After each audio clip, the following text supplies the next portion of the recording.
Hi, this is Roger, thanks for dropping by. Sunday chat today is being filmed at the normal time, sort of mid to late morning, on the grounds that I didn't go to the Bonsai Society. At the time I would have had to go and get my trees from the garden, take them round to the car and load up the car and get all my tools sorted out. It was chucking it down with rain, and I thought, I don't want to get soaking wet and work on wet trees when I get there. And in addition to that, the talk was of no interest to me because it was about propagation and small trees. Well, I don't particularly like the small tree type bonsai. I like the medium and large stuff. And in addition to that, there's no point in me propagating, to get new trees at my age. Because before they even look anything remotely like a bonsai, I'll be in the ground or wherever. So it just wasn't worth it. I thought that the work I want to do on my juniper, I will do at the next meeting, which is just a normal workshop where hopefully I'll have some help, and I might even be able to combine the work on it with actually potting it up in a bonsai pot, because it will be the end of February. Yeah, not the end of January, middle of winter. So we shall see. So that's that, so I didn't go. So I am here.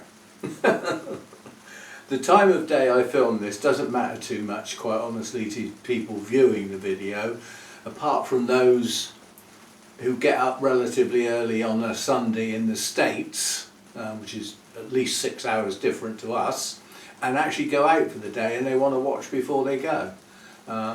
But apart from that, the time of day I post it on Sunday doesn't matter to a great extent.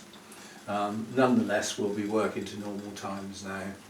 And next thing, I was reminded by a viewer, one, singular, just the one, and I got a banner message on my dashboard on YouTube. It's 10 years. January this year, now. It's 10 years since I started posting videos. I hate to think how many I've posted. It's probably thousands. You can work it out if you like. If I post most days, you could say 300 a year times 10. Might even be more than that, I don't know. But a lot.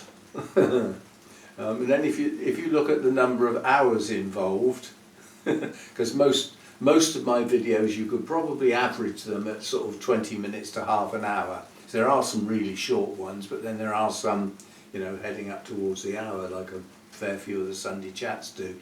So if you look at the number of hours that I've actually stood holding the camera or staring at it on a tripod, it's a lot. But I enjoy doing it. If I didn't enjoy doing it, I wouldn't do it. It's as simple as that. So, as I say, I do treat the YouTube side of life as my job, because there is an income involved.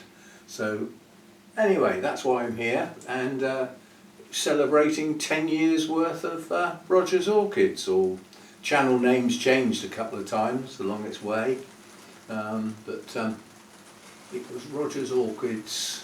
It was Roger's Orchids and More in the very beginning. The and more was for day trips out and the bonsai and stuff. That was the original plan, which is why the Roger's Orchids and More was there. The trouble is, the history of your channel name is obliterated when you change it. So what it has been in the past is lost. It doesn't get stored on the videos, so that's gone. But it's raining again now, so I'd have probably had to get the trees in the car, load up the car, and do the same the other end and back here, in the rain. I just don't need getting wet. I just don't need that at all. So it didn't get done. We're staying in the dry. Mojo's visits outside are short and sweet when it's raining. He still goes out, and then he comes in as quick as he can. We will have a thing with Mojo. He is fading noticeably now. He's probably got kidney issues, as many old cats do, and at his age to have nothing wrong with him is virtually impossible. But he's still eating well, which is it's the only symptom of kidney issues that he hasn't got. Although he's still quite mobile, he doesn't show the stiffness and all that sort of thing that they can get. But you know, he is going downhill. His age is starting to kick in now. He walks slower, plods around, but as I said, he's still eating well, and he seems happy in himself. That's the important thing. That's the thing I'm watching. So we'll have to take that on board as and when, but it will come. Right, next thing, what's going on in the world? It's moving quick enough that you almost dare not speak out, because the next day it won't be true. And quite honestly, I'm losing interest in it, because I can't have any effect on what's going on anyway, and it seems that the sensible people don't get much of a say, and the stupid people just override them. That just seems to be the way. But it is a difficult world. I mean, we keep having these peace talks to deal with Ukraine. In my personal opinion, they are a total waste of time, because one of the three parties just turns up because they feel they ought to.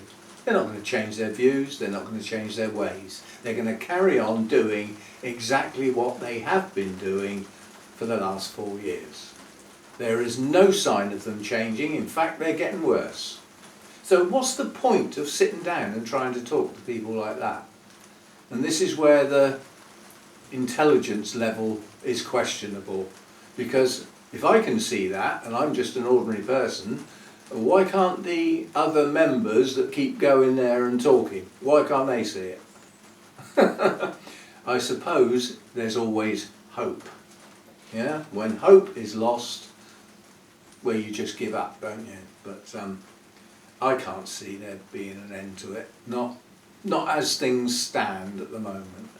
And then we're going to have a Riviera on the outskirts of Gaza, along the beach there, apparently. Yeah, I can see that happening. You have to bear in mind that virtually every building has been, in some cases, destroyed deliberately because it was a building that was standing, not even anybody in it. This is a building and it was blown up, not hit by an airstrike, not like that. It was actually, charges were laid, the building was blown up, and whole areas have just been flattened. They're of no use. The services and everything, water, electricity, it's gone. So it's just rubble. You know, it just as well be a desert. Well, it sort of is, isn't it? Concrete desert. So, I don't know. That don't seem to change much. And other countries in that particular region, they're not stable. I don't think they ever have been. The only one that springs to mind that is never mentioned is Jordan. It sits there quietly doing its thing. I think it gets involved with some talks now and again, but everything in that region is volatile. It can flare up at any time. I don't know. There is a catalyst that causes most of it, but that's not going to change either. So that whole area, what's the point? I sort of tend to think sometimes, just walk away. They've been doing it for bloody hundreds, if not thousands of years. Just let them get on with it. As long as they don't spill over, that's the main thing. Don't spill over to next door. Anyway, I don't think there's solutions for most of this stuff that's going on. You've got lots of horrible things going on in Africa as well. That's been going on. It's tribal, you know. We want your village, we're going to take it, and if anybody gets in the way, we will wipe them out. That's been going on hundreds, if not thousands of years. That's not going to stop. And then we get farther out into the more distant east rather than the middle bit, and get out to places like Myanmar and places like that. You know, military takeovers, military coups, bring down the government, put another one in its place that's probably worse. Just never ending, just goes on and on. Peace in the world, not possible. There's no good wishing for it, there's no good hoping for it, and for those who do the down on the knees cobblers, there's no point in doing that either, because it doesn't matter how many times people do that, nothing seems to change. At some point you realise you're banging your head against the wall. But we watch it on the news, we watch it with interest. There's some pretty nasty stuff going on in part of the States as well, you know, trying to deal with illegal immigrants. We've got them here as well. Spent the last 2 or 3 years letting them in. And that's what happened there as well, but somebody's going a little bit over the top to try and deal with them. That sort of thing can never happen in this country. I suppose I ought to be grateful for that. You know, you're not going to have marauding armed officials roaming the streets, randomly knocking people down and all that sort of stuff. That won't ever happen here. The one thing that this country would probably not survive is for the people to rebel, for the people to get up in arms and take on the authorities in whatever shape or form, because people would win. The only way they wouldn't win is to bring the army in, and like a lot of people keep saying, we haven't got a lot of that nowadays. It's been reduced and reduced and reduced, and now somebody's thought, I think we need to start building it back up again. And trying to get people to join with the state of the world at the moment and the possible places that people might get sent, nah, I'm not having that. I'll carry on being a bus driver, thank you very much. Yeah, the recruitment drive is not working so well, I believe. Anyway, it goes on and on and on and on. There is, up in the sky, let's get back to something that we can have no effect on whatsoever, can only observe. A lot of the planets are going to line up sometime in the not too distant future.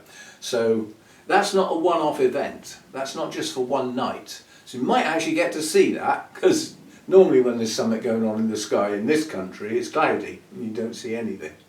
You know, like when you get an eclipse of the moon, a fire moon or whatever it's called, blood moon, you don't get to see it. I've seen one not that long ago actually.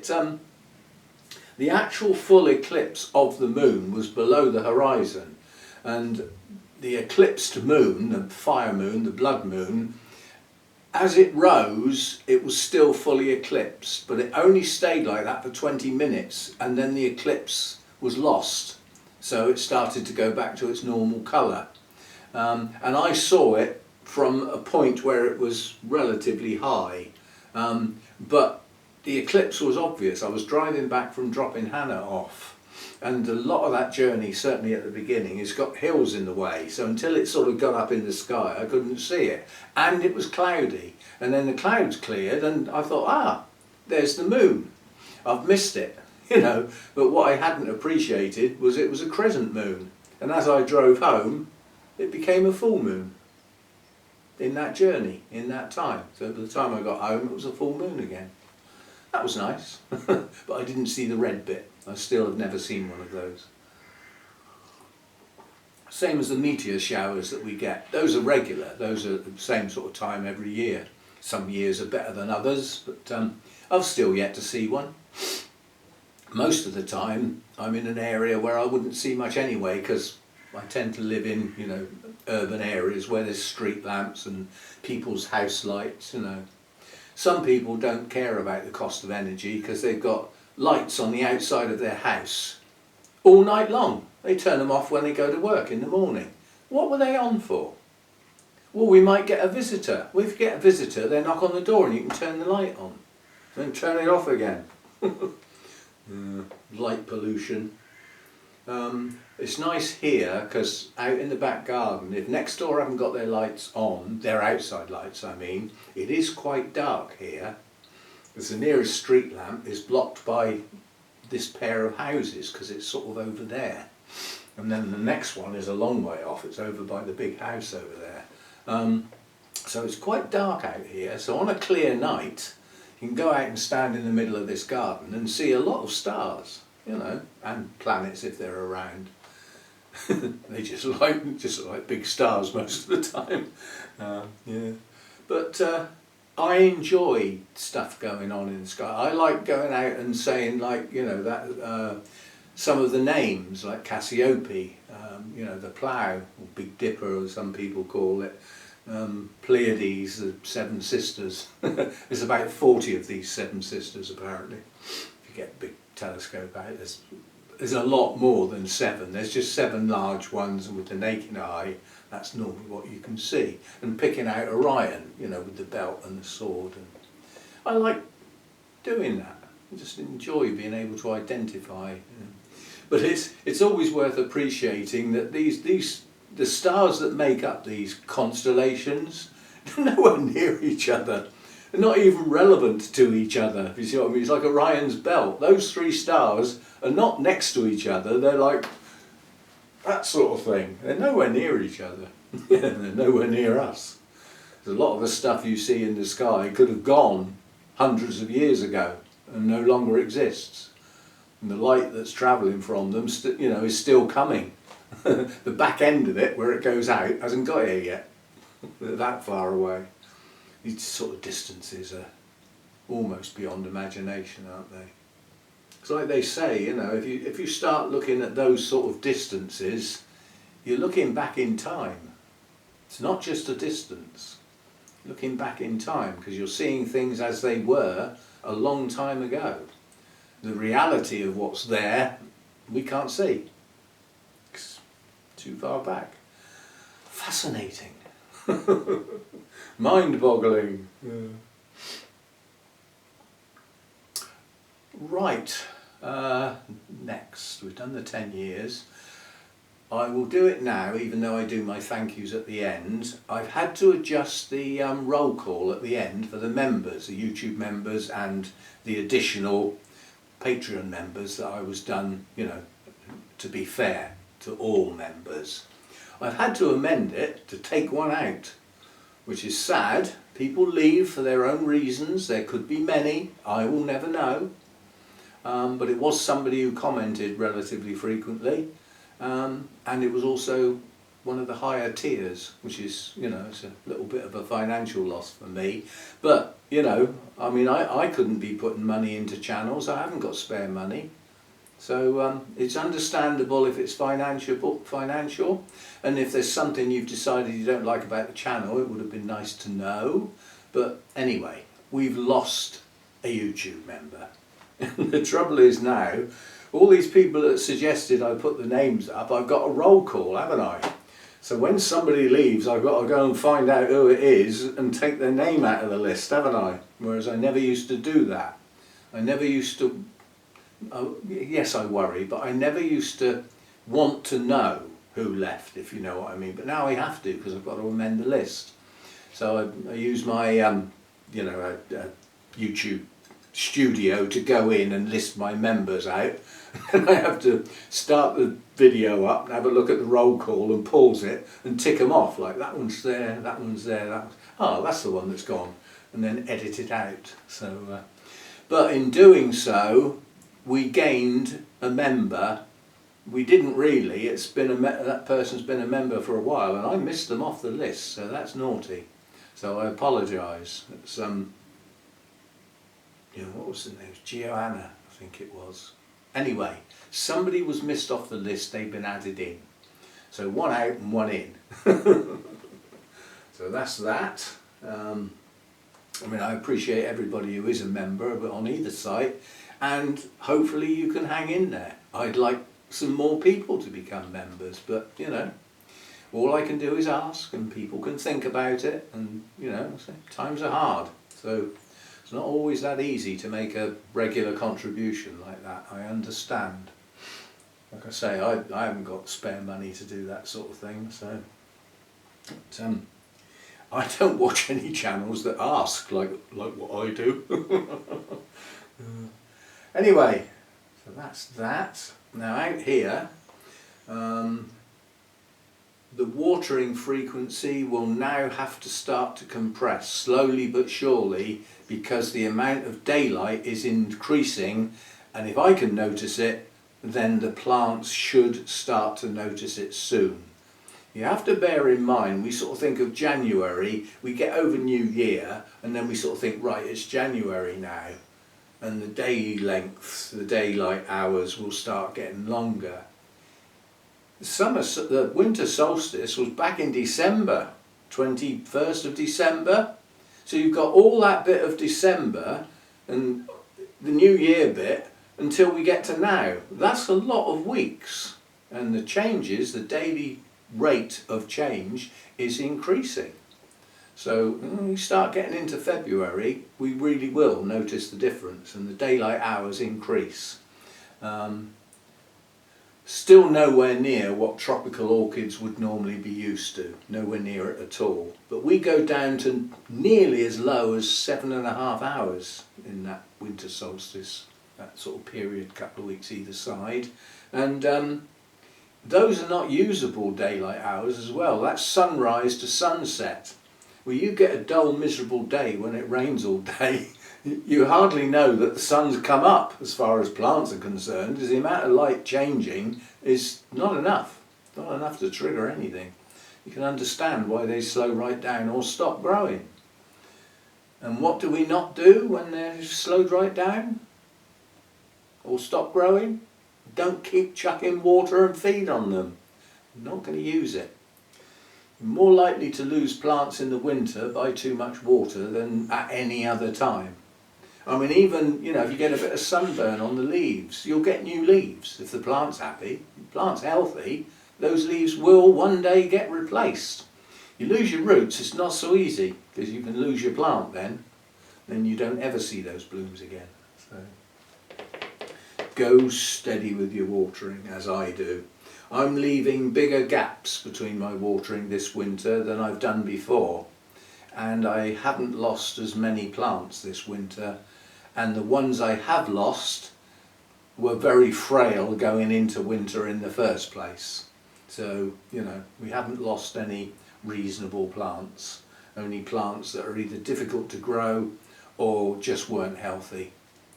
The number of my rescue type plants now is relatively low compared with times in the past, shall we say. I mean, even around the old place where I had a completely different set of orchids in the main, still had rescue plants. I still had cattleyas that wouldn't grow. I still had tulumnias that failed because the scale took the base out, and, you know, still had failures and losses. I think it's just part of the hobby. You just have to put up with it.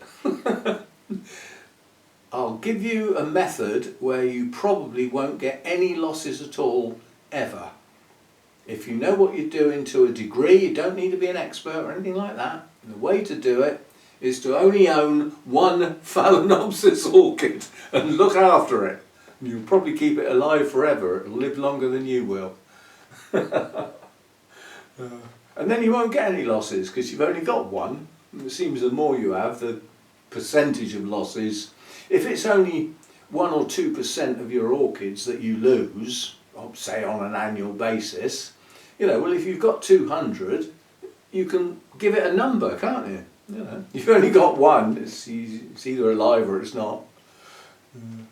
That's one way. Yes, so my watering frequency is starting. I'll have to knock a day off probably every time now. And then as we get out into sort of April, we'll probably have got back to somewhere where the frequency will be okay for the summer. And then the frequency only increases if we get a hot period, like one of those heat waves where out there it's hot every day and it doesn't cool down at night. And we had periods like that last year, several of them, and boy do the plants use the water up then. So you've got to keep up with them is the answer. Don't run ahead. but at least keep up with them. But, I've got some plants that some of the Dendrobiums are leafless, they've lost all their leaves. I'm hoping that we will get new growths, but we won't get new growths until that amount of daylight gets big enough that they think, oh, it's daylight, I'll start growing. And at this time of year that's not happening, so we won't get any of that. Now workload out here as far as potting, repotting, obviously the big potting up sessions that we've had have been for the pleonies, and as I said, it's we started with a load of dormant bulbs, and effectively that's like potting those up and getting them to start growing is the start of a complete annual sequence. Yeah, but the annual sequence for pleonies doesn't include 12 months, because 2 or 3 of the months there's absolutely nothing to do because they're totally dormant. These are useful orchids from that point of view. I will thank people who let me know that as a consequence of my visit to Burnham's and my sort of delving into the pleonie world, that people actually went and bought some while they had some left. I think they're down to 1 species now and a named variety of it. So they've got the normal species, Formos Anna, and then they've got a named variety which is a white version of that species. That would have been a named variety of probably an alba form, something like that. But they got sold very quickly. I mean, some of them they didn't have that many of. You know, they went pretty quick. That yellow one that I got, they went. I only had 2 of them. I wish I'd got 3 now, because 3 make a nice little set in a pot.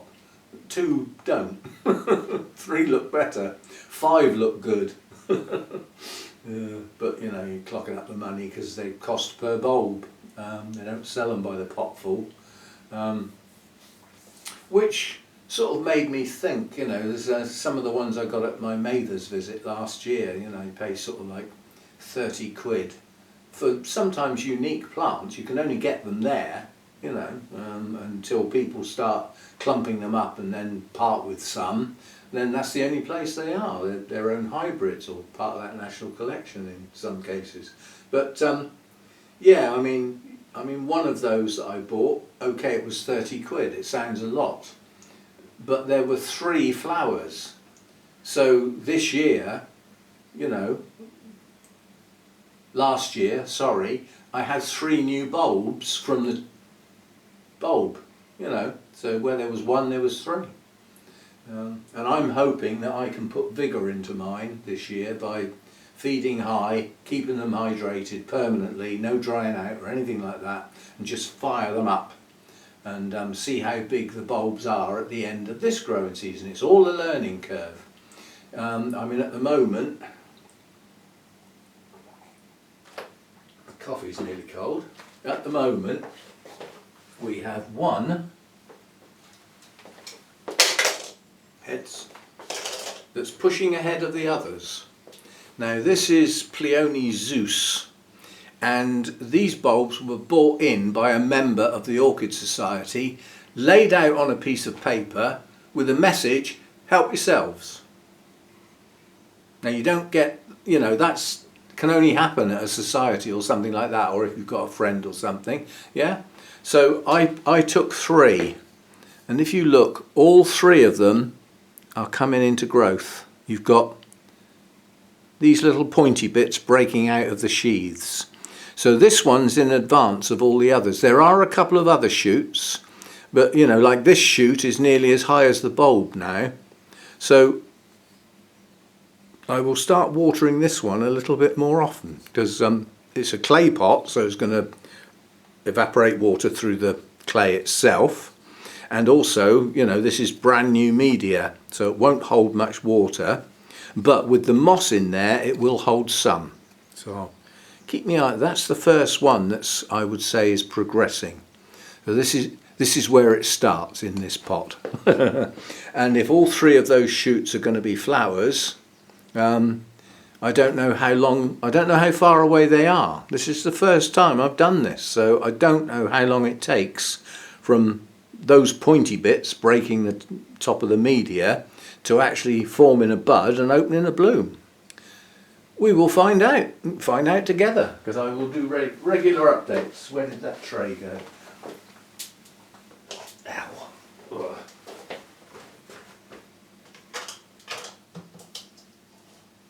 But yeah, that's the first one that's making a noticeable move so far. Yeah. It's early days, but as I said, I've got a feeling that once they get going, they grow relatively quickly. I don't know that for a fact. And I can't find it out anywhere. Those low-level details just don't seem to exist anywhere. But as I do this growing season, like with other new genera that I've had in the past, it goes in here. Timings, time of year, you know, amount of feed that seems to work, all that sort of stuff goes in there, and then it stays. It's there permanently. It's like a permanent record. So when we get to the stage where these bulbs go dormant, it'll all be in here. What happened? How long things took? What sort of time of year did these particular types start growing? Because some will obviously grow sooner than others. We shall see. As I said, there will be regular updates. This seems to have generated a reasonable amount of interest. I need to send an email to Sarah, because the people that let me know that, you know, they went and bought some pleonies, I need to let Sarah know that actually happened in a form of thank you for letting me have early access. Because I didn't see anybody else on that day buying them, because they were out the back in their work area. Maybe some other people bought some because they were there, I don't know. But they were all laid out and labelled and priced and everything for me, because I specifically asked to go there a day early and select some myself, because I wanted to hand pick the bulbs themselves, as well as get at them before they sold out. So as a form of thank you, I will let Sarah know that I also pushed some other people in her direction, including some that are giving them a go for the first time. So two-way process, so good stuff. Yeah, I keep thinking of a new genera that I might try this year. But I think as this is my full growing season, I'm just going to think of the pleonies as this year's new genera.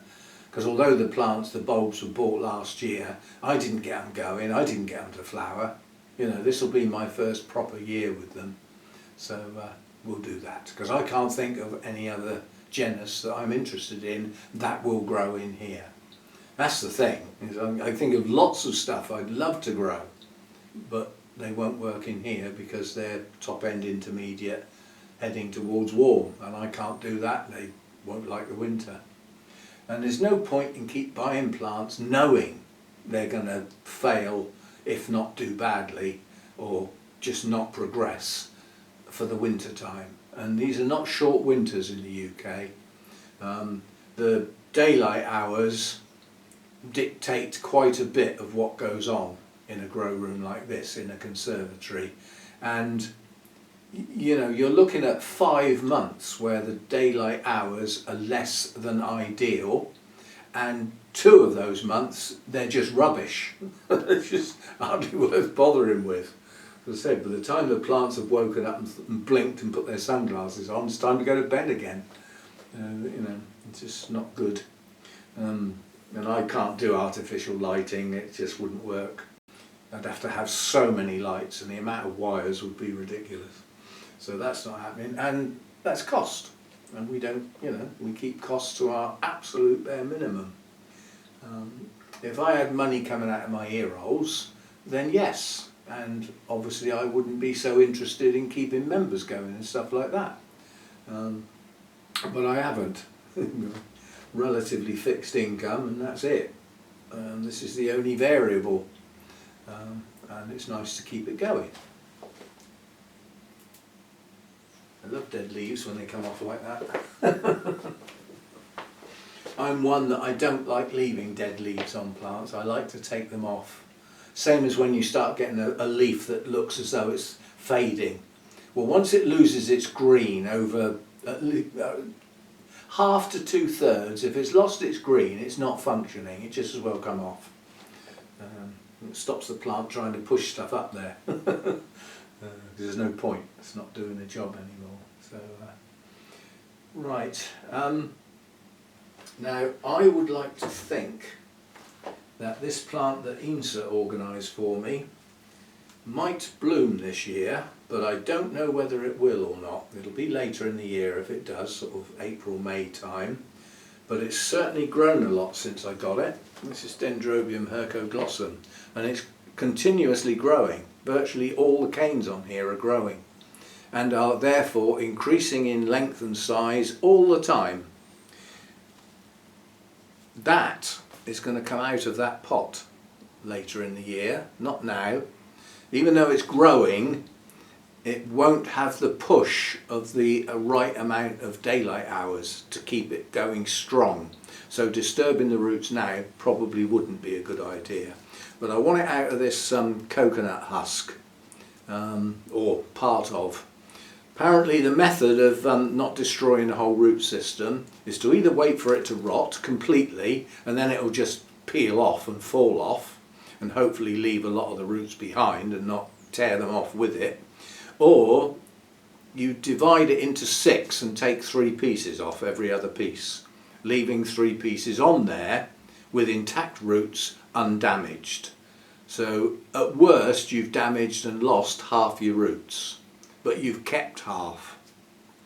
And then those gaps, when you mount it or pot it up, do whatever you're going to do, those gaps will be there where the new roots come, with any luck. And then the next time you do it, you take the other 3/6 off. Right. Oh, and something I remembered. You know, I mean, the blooms are going on this. I bought this at Burnham's, Dendrobium cassiope. Now the blooms are going now, but it's quite a nice plant. It's got a good strong cane. This will get mounted because it does better dangling than being allowed to arch over. This plant, this cane here is still young enough to progress and arch over, and the new growth has grown probably 2 centimetres since I brought it home, and it has actively growing roots, so we'll get that on a mount in the not too distant future.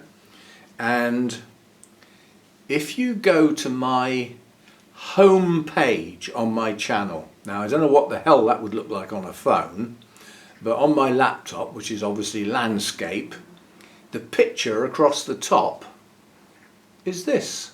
It's my previous version. The giant that got so big it outgrew the grow room, and I got rid of it. Actually went to somebody at the Bournemouth Orchid Society, somebody who's no longer with us now. Anyway, that's finished blooming now. Blooms didn't last that long, but I don't know how long they'd been open when I brought it home. You know, that's the problem when you buy a plant like that. If all the buds that you've got are open, you don't know whether they've been open 2 days, 2 weeks or 2 months. You just don't know. So you don't know how long they're going to last.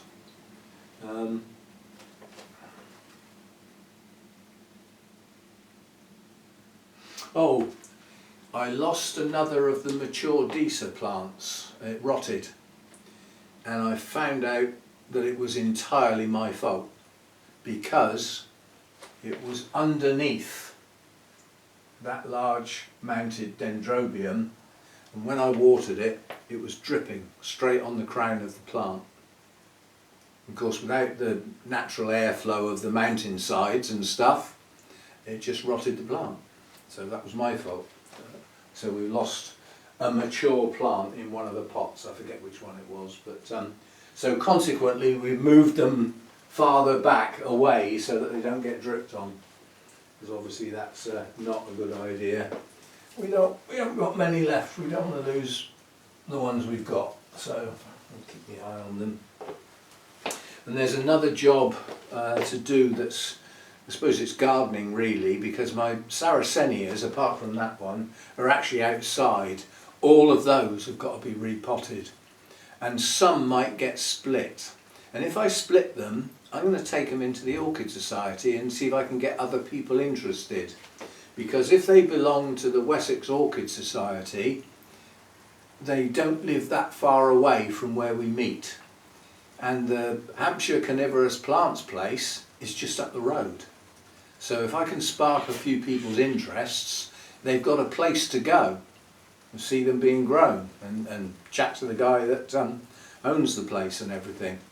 I think he's still showing at Chelsea, the Chelsea Flower Show every year.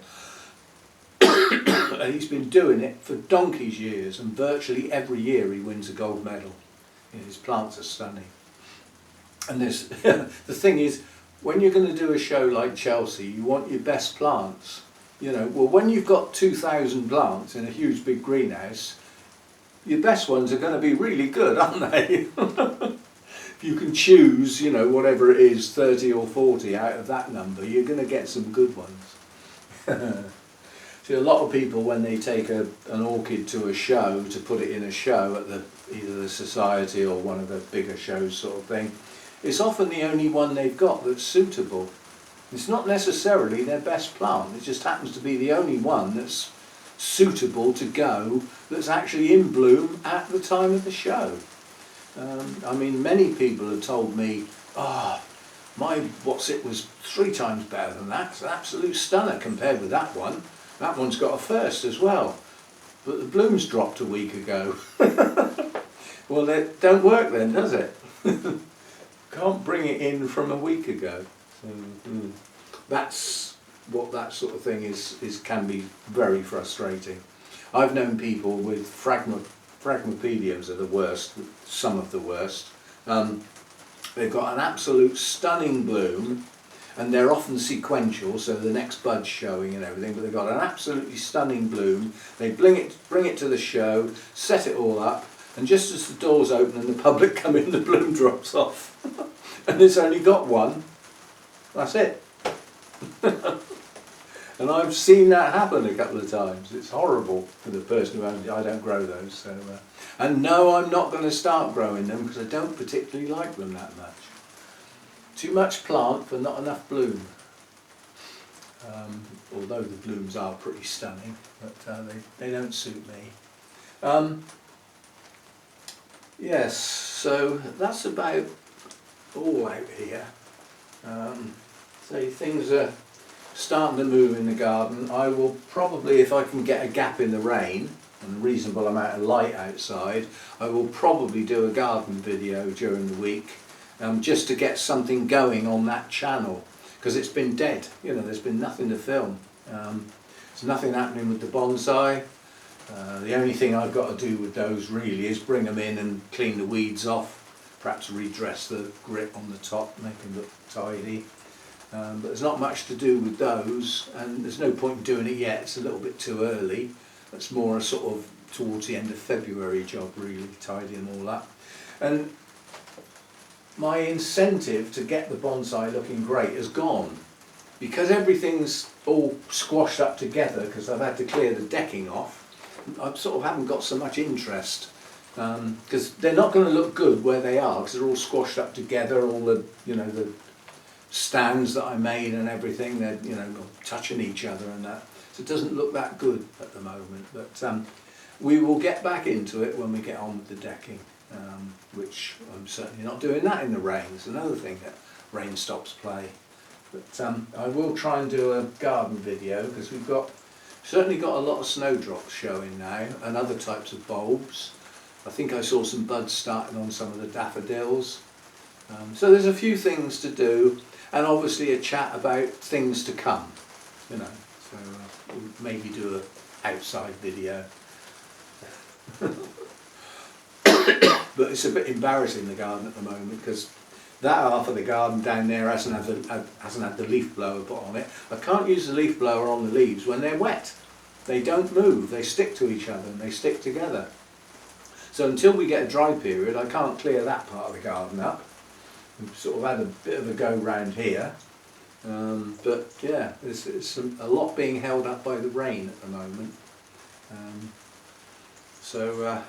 talking of weather, It looks like some parts of the States are going to get a bit cold. Yeah?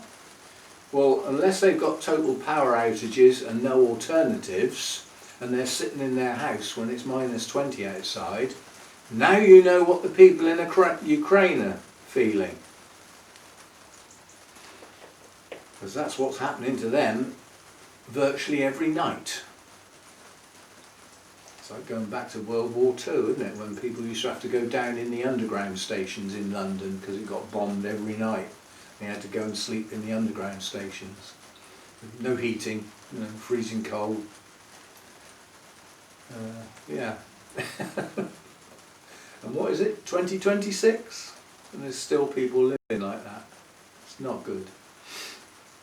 But nothing we can do about the weather. You just have to hope your power stays on, or you have an alternative.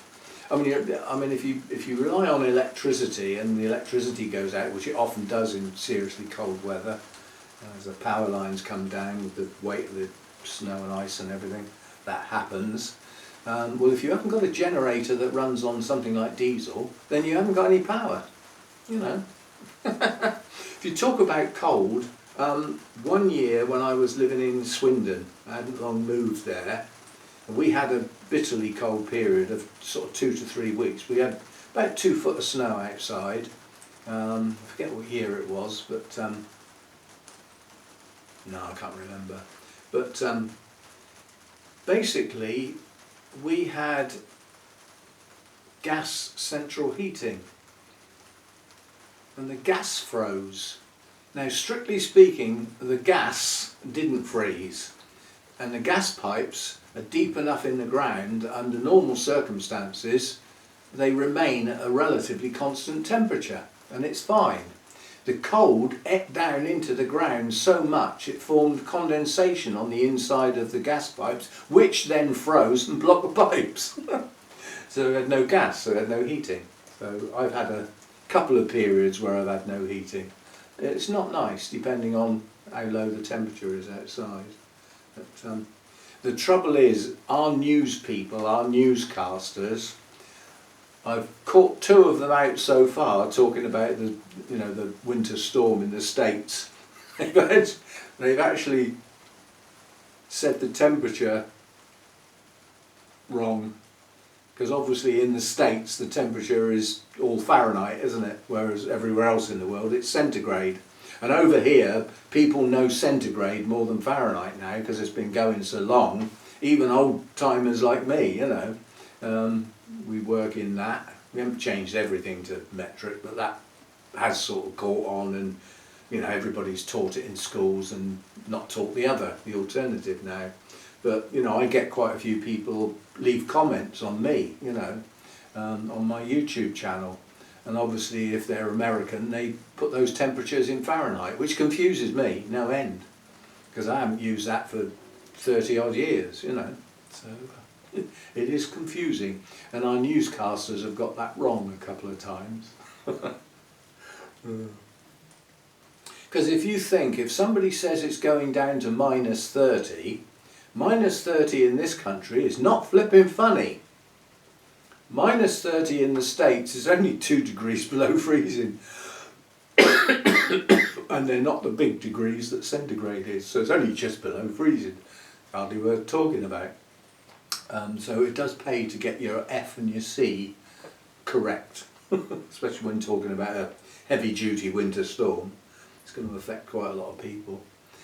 The thing I do feel really sorry for is for people who've got, you know, tropical orchid collections and they have no alternative means, and they get energy loss for a period of time and start losing plants because they're just freezing. And that can happen relatively quickly. Cold damage sets in pretty quick, and it doesn't even show sometimes until 2 or 3 weeks later, when the plant just collapses, because it's cell damage. You're actually destroying the cells. So if at all possible, and you have lost your power and you are sitting there with your scarf and gloves on, don't forget your plants, if at all possible. Can't tuck them up in bed with you, but you know what I mean. Try and look after your plants. Some of them might be irreplaceable. So that's that. And that'll do for today.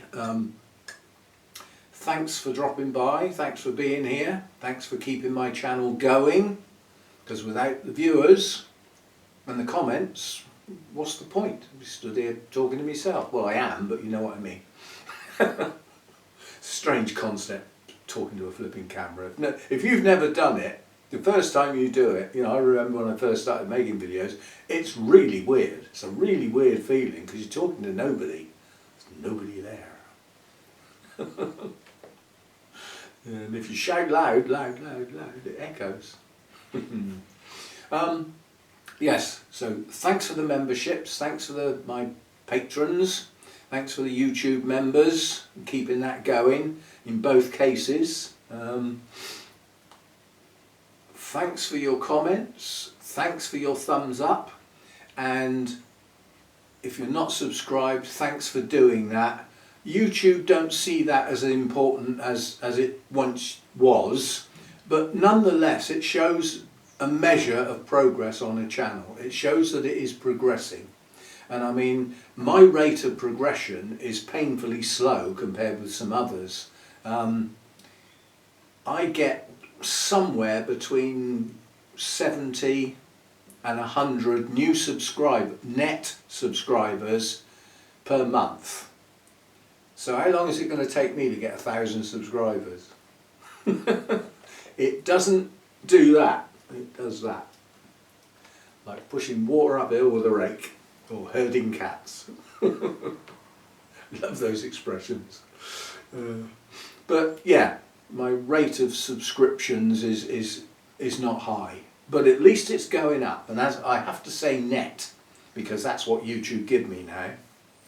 They used to give me the new subscribers and the losses. So I used to get the pluses and the minuses. Well, I don't get that anymore. I just get a net figure. And as long as that's going up, YouTube don't start thinking, hello, is that channel failing? Because that's what, you know, if your subscribers numbers starts going downhill because more people are leaving than joining, YouTube will just think, oh, we won't bother with that one then, it's failing. That's how they will see it. So if you're not subscribed, it would be nice if you did so. Get a little influx. And all the links to the YouTube membership, the Patreon site, my Facebook group. Facebook's in the doghouse at the moment. They've done quite a lot of changes, and all of those changes are to enhance the viewer's experience on a phone. And they're messing up some of the stuff that affects me on my laptop. Because we're forgotten people now. Computers are forgotten. As far as Facebook and, you know, people like that are concerned, it's all dedicated to people on phones. I understand why, don't get me wrong. Because, you know, anybody from about 12 to sort of 32 walks around like this. Don't look where they're going. Like that, see them on the bus. Get a life. Seriously, get a life. But, not me, my phone sits in there. And every night I take it to bed with me, because I got it for emergencies, because I have a potential emergency with Hannah. So it goes upstairs, and that's where my fast charger is. So every 2 days it goes on charge overnight, and it comes down here, and it sits on my notebook, flat, off. And I only pick it up if it goes off, i.e. somebody wants to talk to me or has sent me a message. Then I pick it up. Otherwise it just sits there, using the battery up, doing nothing. That's great with iPhones, isn't it? Certainly as they start to age. You use your battery up, but it's not doing anything. I mean, I've shut everything down on that phone. Everything is off. Mobile data, Bluetooth, everything. It's all shut down because I don't use it. When I want to use it, I'll turn it on. But if I leave it all turned on, the battery hardly lasts a day nowadays. I mean, it was a second-hand phone when I got it, so you know. Refurbished, but I don't think the battery was replaced. I'm not even sure you can do that with an iPhone, can you? Don't you have to take it to the iPhone shop and let them do it? Let some spotty-faced little oik do it? Anyway, I'm going to leave it at that. So thanks for being around. It is appreciated in all its guises, in all its shapes and forms. And it's like I said, the things that YouTube notice on YouTube channels are comments, thumbs up, longevity of your stay on YouTube, especially watching multiple videos on the same channel. They love that. But at least watching a video in most of its entirety. That's what they like to see. What they don't like to see is a 20-minute video that somebody watched 5 seconds of and bailed out and went off to Facebook. That's the worst thing that can happen. YouTube do not like that at all. Sorry, their algorithms don't like that. There's no real people monitoring that sort of stuff. They're all pretend people, and that's going to get worse as time goes on. Anyway, I shall see you next time for something, not tomorrow, day off tomorrow, Monday's my day off, and I will have some things to film during the week. Sometimes on Sunday I think I haven't got anything to film this week, but things pop up, you know, things pop up. We will find some things to do and to film, and I will see you in whatever pops up during the week. Bye for now.